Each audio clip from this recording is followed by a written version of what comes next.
बुद्धाय। दोस्तों, मन में शांति थी, शिष्य ध्यान पूर्वक बैठे थे। तभी एक शिष्य ने प्रश्न किया, भगवान, क्या हर बात पर सत्य के लिए बहस करनी चाहिए?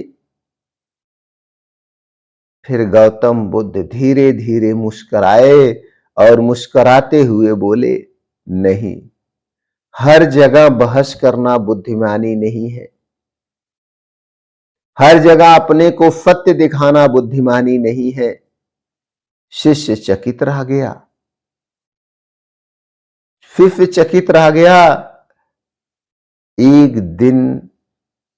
एक दिन बुद्ध एक गांव से गुजर रहे थे। वहां एक व्यक्ति आया जो बहुत ही क्रोधित और अहंकारी था। वह बुद्ध को अशब्द कहने लगा, अपमान करने लगा। शिष्य क्रोधित हो उठे। उन्होंने कहा, भगवान, हमें इसे उत्तर दे देना चाहिए, हमें इसे सबक सिखा देना चाहिए, इसे बता देना चाहिए कि यह गलत है। बुद्ध शांत रहे। कुछ देर के बाद वह व्यक्ति गाली देते देते, अपशब्द कहते कहते थक गया और चला गया। शिष्यों ने फिर पूछा, भगवान, आपने उत्तर क्यों नहीं दिया? आपने उसे जवाब क्यों नहीं दिया? आप उसे जवाब दे सकते थे। तब भगवान बुद्ध मुस्कुराते हुए बोले, अगर कोई तुम्हें उपहार दे रहा है और तुम उसे स्वीकार ही ना करो, तो वह उपहार किसके घर पास रहेगा?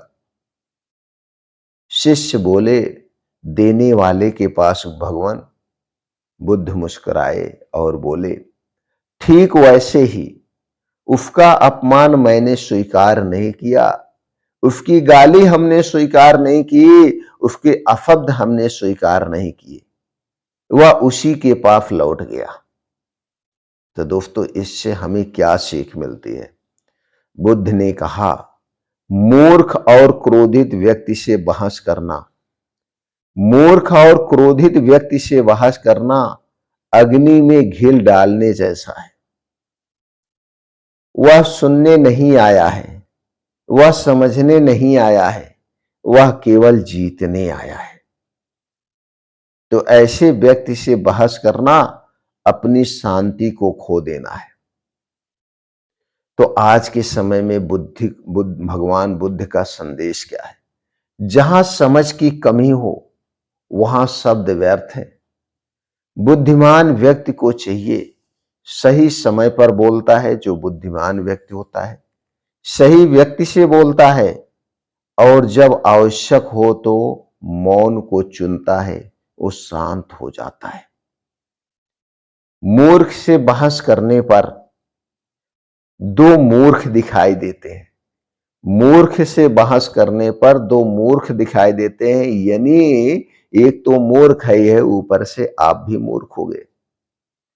शिष्य उस दिन समझ गए, कभी कभी मौन ही सबसे बड़ा उत्तर होता है। मौन ही सबसे बड़ा उत्तर होता है।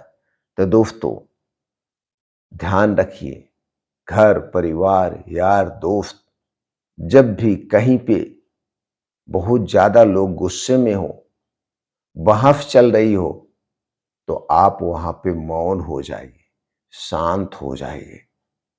तो वह घर बिगड़ने से, वह रिश्ता टूटने से बच सकता है। तो इस छोटे से उपदेश से आपने क्या सीखा? कमेंट सेक्शन में जरूर बताइए। नमो बुद्धाय।